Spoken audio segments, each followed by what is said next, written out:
So from your perspective and whatever you've taken in today, I'm asking 3 questions at a go. What are your big takeaways from today?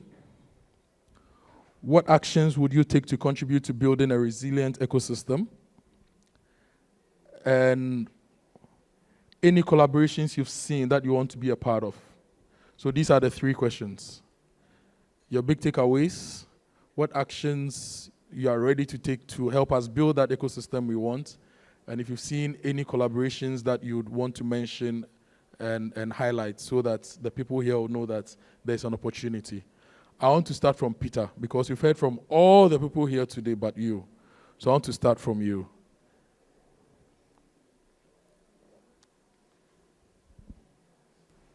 So what is the big takeaways? Yes. Uh-huh. Big takeaways, what actions you would want to take, you and your institution, for that matter. The United Nations. Yes. Have you spoken to somebody, heard something that you want to be a part of to help scale? We are recording all these things because next year we'll ask you what percentage achievements you've been able to get. You're born to say WAEC exams, you know, and we'll put the scores on the screen. So Peter, I'll start with you. Okay, so thank you very much. So Charles sends his apologies for not being present here. So for us as the UN, you know, Sustainable Development Goals and the global agenda is what is topical. And just as Sir Charles said, in terms of the financing gap, in fact, if you put all that we are doing here, in fact, it will be just a tip of the iceberg. We need a lot. We are dealing with about $433 billion between now and 2030 to achieve the SDGs. So this platform is quite useful for us. And for me and the UN, one big takeaway that we pick is the inclusivity. Making sure we are deliberate and intentional about the gender sensitivity of our programming and how we will definitely include women in most of our programming and investment space. That is one big thing. The second takeaway that we pick from here is looking at financing entrepreneurship with a value chain mindset. Not just looking at one component, but harnessing all efforts and all skills and ensuring that within the value chain, just as we talk about the food systems, from farm to waste. I mean, one of the panel members talk about farm to fork, but now it's from farm to waste. There are opportunities from inputs, even to food waste, that we can harness a lot of investment opportunities from there. And the final takeaway is being also intentional and deliberate about building talent and skills. I remember Hamdia was talking about the funds could be ready, but then the SMEs may not be ready to absorb these funds. So we should be very intentional about building the skills in there and supporting SMEs. In terms of collaboration, we are already collaborating with Stanbic Bank, rolling out a Funds of Funds initiative that is bringing about $250 million into the space. So we'll continue that collaboration and then support the enterprise support organizations as well. We are coming out with a digital project that is investing close to $3.6 million and then targeting to leverage about $30 million in the ecosystem, supporting specifically SMEs within the space. And so all of you here, in terms of a summary, I will say you are all partners in this space. Once we launch the project in collaboration with Impact Investing, we extend an invitation to all of you and then share the opportunities within the project so that you can come on board and then we can collaborate together, specifically with the private sector, strengthening our tripartite partnership, private sector, government, and civil society. So watch the space. You hear from the United Nations. We have close to 26 agencies that are in-country operating across all sectors, and close to 24 agencies that come in and out. So if you put us together, we are more than 50 agencies, and the opportunities are wide and vast. So watch out for the space. And when we launch this digital project, specifically focusing on MSMEs, we shall seek collaboration with all of you. That will be my initial comment. Thank you very much, Peter. A round of applause for Peter. So you've answered all my questions. On the actions, I want to highlight the Fund for Funds with Stanbic Bank. If I'm allowed to, next year by this time, if I'm allowed to ask you, next year by this time, where should we see that Fund for Funds? Still on the drawing board, in the pipeline, or on the plates, proper farm to plates, farm to fork? So we started this initiative 2 years ago. We've done a lot of engagement and consultations. We are close to launching the fund. And the fund seeks to work with DFIs, a lot of MSMEs, to roll out various investment vehicles and then fund opportunities across food systems, agribusiness, climate, and the energy transition space. And so to answer your question specifically, give us close of 2025. Close of 2025. You'll see some action. Okay, Amma, so we'll have impact investing next year around this time. And let's have the Actions Review Summit close of 2025 to review some of the actions, especially this one, if you agree. I'll fund it if you want. But then, I agree, but I can fund the event. You can add on the project on leveraging the digital ecosystem to enhance productivity of MSMEs. All right. That also, there's a lot of opportunities in there. Thank you, Peter. Thank you. Now let me come to you.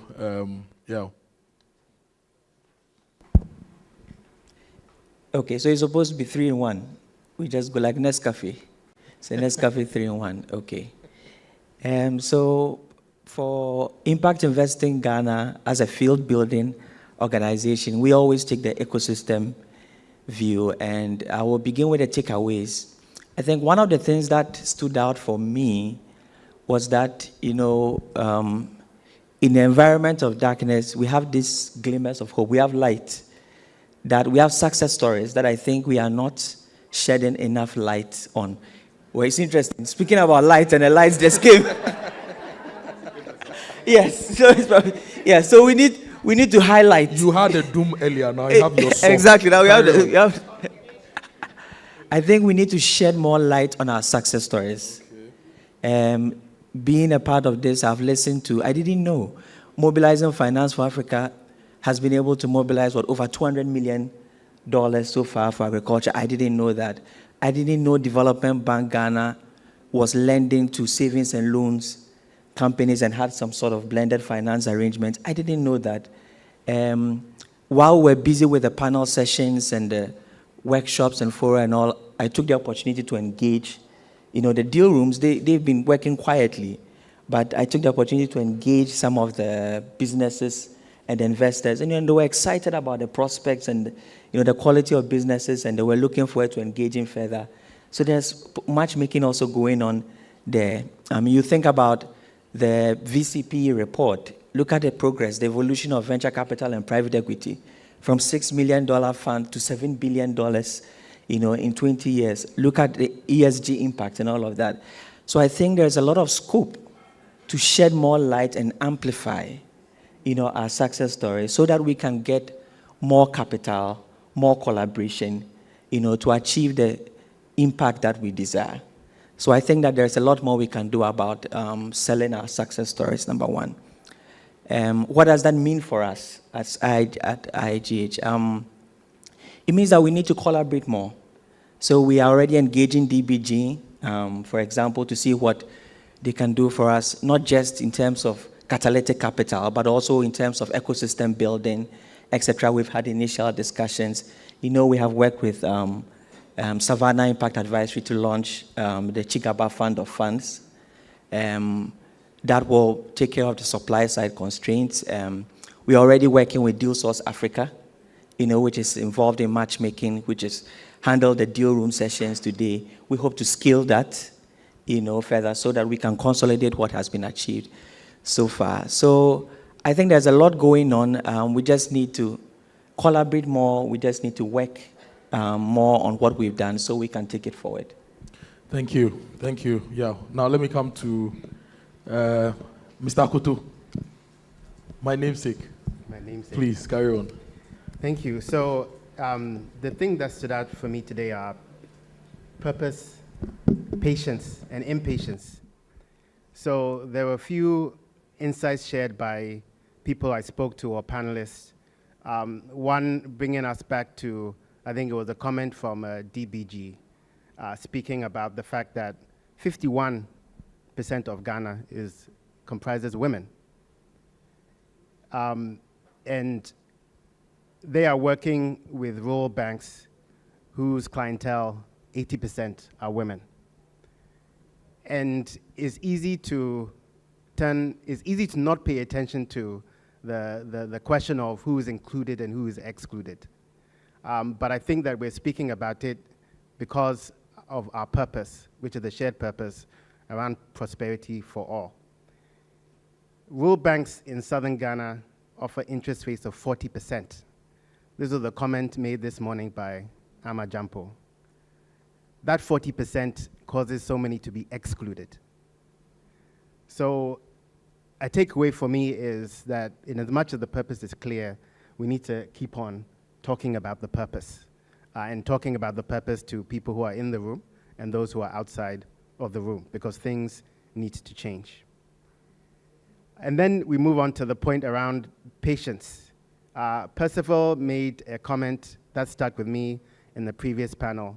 He said that it had taken about 14 to 15 years for the pension funds to feel as free as they are now to invest in alternative asset classes. We are running a marathon, and it's not a sprint. So in as much as we've talked about many difficult issues today, it is a marathon and it's not a sprint. We need to hold ourselves to account as an ecosystem, and we need to keep on reiterating the purpose so that we are not veering off track. And then we move to specific deals. So I was in a deal room. I'm in the middle of a fundraise. We have a lead investor looking for matching investment. And I was in a waiting chair next to another entrepreneur. I asked him what he was up to. And he said he was into catfish. And of course, my mind went to catfish means cold chain. And so we got talking, and he was saying, well, yeah, I need cold chain because the current logistics doesn't work, they're growing, and he would love to outsource his cold chain. So this time next year, I hope that I'll be able to talk about my new catfish customer for whom we have built cold storage, because we do cold chain logistics and engineering, for whom we are now transporting his catfish, not just to local outlets, retailers and restaurants and hotels, but for whom we are also doing regional distribution. Secondly, I was speaking to Anna, who was telling me about a project they're doing in Mali around the meat supply chain. Similar conversation, she said that they needed support on cold chain logistics, and so that is a conversation that we'll take up. And then thirdly, this is an unsolicited opportunity. When the very eloquent Haja was speaking about some of the challenges she was going through, and I think it was Anna from DBG did a pitch about DBG, the thought in my head was, when it comes to our food logistics in Africa, it is so dire. Let me give a very, very quick statistic. 94% of all fruit and vegetable in Western Europe goes through a cold chain. Guess what the percentage is for Africa? Right. So according to the Global Cold Chain Alliance, that figure is between 2 and 3%. So surprise, surprise, we get 45, sometimes 70% post-harvest losses. Part of the issue is around affordability. DBG can invest in cold chain for farming cooperatives, whereby they tap into export markets, and then the investment in loans can be paid off from the revenue from exports. So that's something that we can make happen if the investment is available. So thanks so much. Thank you, Mr. Akoto. A round of applause for him. I know you want to do it, so go ahead. DBG should have been here. The way DBG is being mentioned, they should have been here to also mention their commitment and the actions they want to take. Anita Meboa. Where's Anita? Okay, so let me come to you, Amma.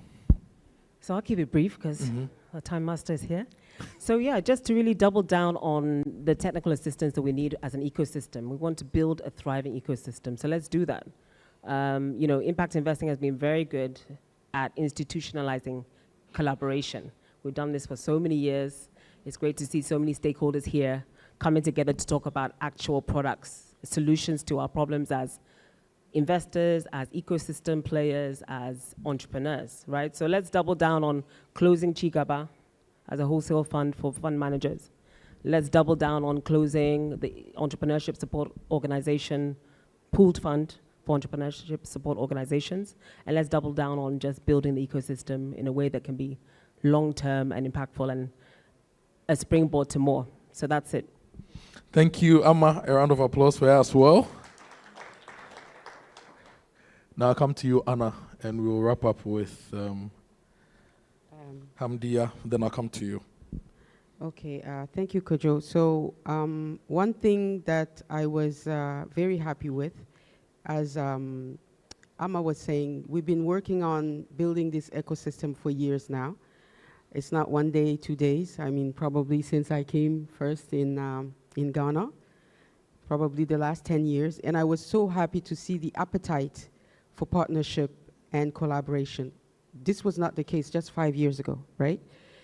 And practically, I have 2 partnerships that I'm probably going to develop, one being with CSIR, because I work with smallholder farmers, but also one with the Freeze Link and cold chain, probably in Mali, but also here. But the Mali is for sure, because we have been commissioned for a consultancy on that. What we are working on at MBC, and what you should be checking on next year, is that we have finalized our entrepreneur credit union. I think we talked about it today. And we have also finalized and started our accelerator fund, because it is great to have all these bankers and impact investors and funds in the room, but these businesses have to be built before they can tap into those funds. So, and this is where MBC is really focusing, thus the entrepreneur credit union and the accelerator fund. The credit union is started already in Ghana, so hopefully we will be scaling in Nigeria and Mali next year. And the accelerator fund, we hope to close it next year, if all goes well. So you can ask me about that next year. Thank you, Anna. Hamdia. Thank you. So for me, what stood out today was the fact that people are willing to collaborate. I hear a lot of collaboration in the corridors, in the room, and that's very, very key for building a thriving ecosystem. We've been at it for some time, and now you could see the fruits really coming. The other thing is the fact that we need to be inclusive, so there are issues of disparity we need to deal with. There was a very good question this morning about the rural women. And usually when we talk about gender-less investing within the context of gender-less investing, we are not actually looking at the rural women. So it was critical that that question came up, that it's a learning. And also the thinking, the discussion around, pipeline building and also regulation. So it came up really big around how to ensure that all these things are done in a way that at the end of the day helps to build an inclusive economy. And so that's my key takeaway. For us at Savannah, we had talked about our collaboration with Impact Investing Ghana, which is a sponsor of the Chigaba Fund. The fund is a fund of funds. We are happy to see lots of funds coming into the market. If you have been in this business, you realize that if you are supporting an emerging team, it takes 2-3 investors to make a fund to work. And so the more you have funds of funds, the better, because they become credible LPs to work with, to collaborate with in investing in funds. So I do welcome the SDG Aligned Impact Fund from the UN, and we will be happy to work with you when need be. And we'll be happy to also co-invest with you in the things that we do. So I'm speaking collaboration, I'm living it. And we want to see a Ghana where every entrepreneur, at whichever stage they find themselves, can raise capital. For me, I think that if I can see that in my lifetime, I will write a great story for my grandchildren that will live the dream. And so Chigaba is going to invest in different assets within. That is why we are a fund of funds. We are going to invest in 10, 12 different funds, all doing different kinds of investments. That way, we are able to cater for different segments of the market and the different needs in the market. And we're going to close Chigaba. So next year, I think that we'll have some very good stories to tell. And Chigaba will fund, businesses have the opportunity to be funded at every stage of the business. Of the business. This is good. Yeah. This is good. Please, a round of applause for that. So I'm coming to you, and the rule is you have a minute to say whatever you want to say, and then I'll move to the next person. I know a lot of us want to say something. So I'll set a timer. When you hear the alarm, you stop and you give me back the mic, and then I go on to the next person. You understand? So that we can have as many comments as possible. This is how the timer sounds. Oh, Ambo. You're tricking me. It should work. Charlie, the thing won't work. So when you are speaking, I'll just take the mic if your 1 minute is up. So what have been your big takeaways? Any commitment from you? What would you want to do to get us to where we want to get to? If there are any collaborations, you can choose to answer all 3, answer 1, answer 2, all within a minute. Who wants to go first? I can also mention names. Thank you very much. For me, the learnings, this is 3 years running, but this is my first time.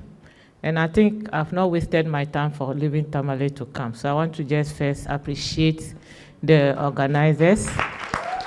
And then also appreciate World Food Program for letting me sit in for them. So if I had failed, it's a big issue. So thank God I didn't fail. So what I'm just trying to say is that a lot of learning has happened right from, I think we've had like 3 different sessions, including the breakout session. At each of them I've picked.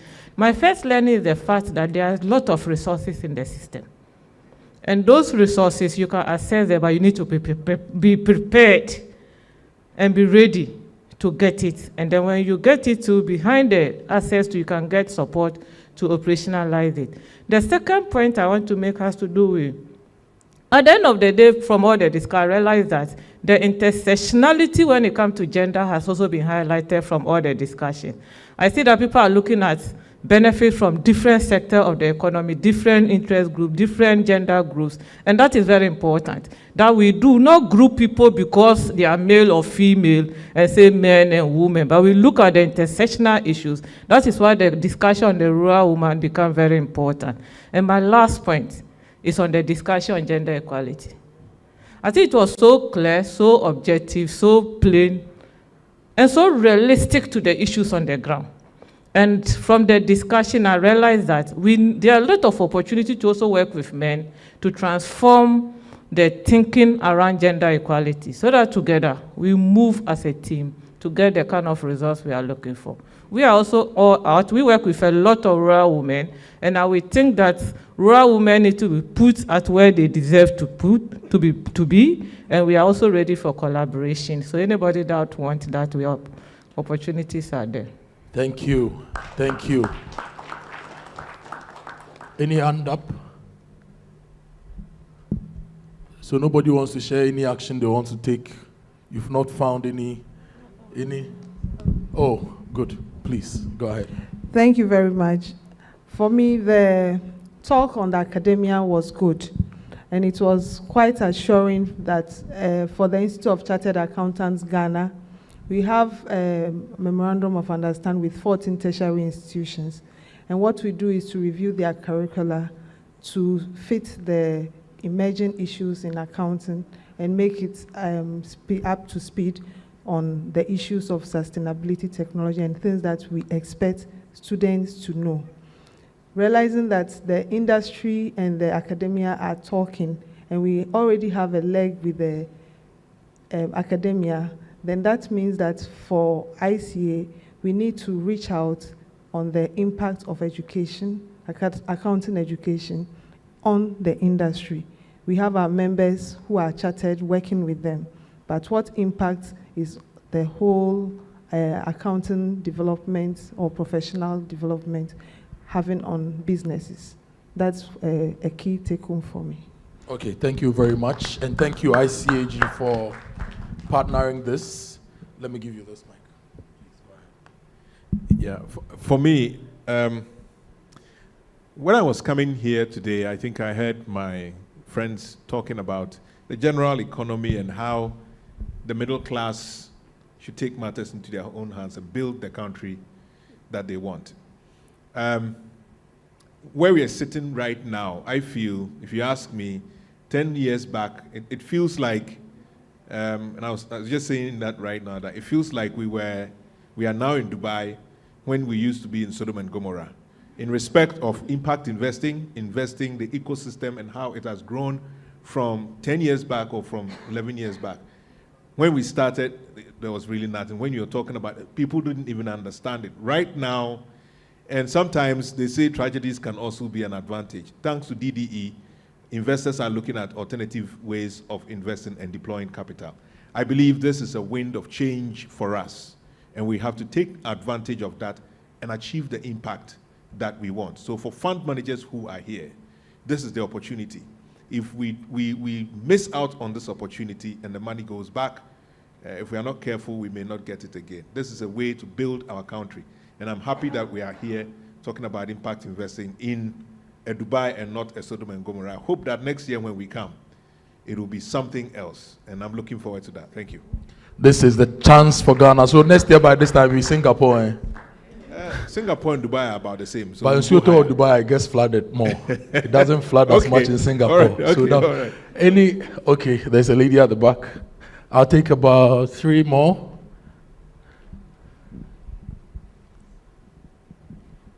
Thank you so much for an insightful session today, and thanks to Impact Investing. My contribution is pretty simple. It is that the slogan, "Leave no one behind," must be in practice. And for the conversation to happen and to benefit everyone, I think that persons with disability should be factored strongly in everything that we are doing. There are brilliant people with brilliant ideas, entrepreneurs out there, but they need the support. And it's also because they are not getting it because of the limitation that they have. So as we think around this, I believe last year, we had a lot of them contributing. This year, maybe they aren't here that much, but they should be heard. Their voice should be heard in our conversations, and they should be factored in every investment that we are putting out there. So that is just what I want to share and add. Thank you. Okay, thank you very much. Charlie, the coordinators at the back are telling me, a whole me, that I've gone beyond my time. Those coordinators at the back, they don't want me to make an impact. So I'll wrap up. Do we have any? Okay, some, then we'll wrap up. So for me, one key take home for me, I can't remember exactly who made that comment, but it was a comment around how we should not, and when I say we, private sector should not be at the mercy of government. It should be the other way around. And so for me, it's how do we, going ahead, forge a coalition that focuses on driving government agenda It's very important, so that private sector benefits. And when private sector benefits, the whole economy benefits as well. So for me, that was a key take home for me. What am I going to do next year? Continue doing what I'm doing, and hopefully next year we would have deployed almost all the capital we have from the investors who have given us money, and we should be on our next fund. So that's what I'm looking at next. Thank you very much. Please give yourselves a round of applause. And my panelists there. Look, I want to talk to you, sir, but like, the people at the back say my time is up.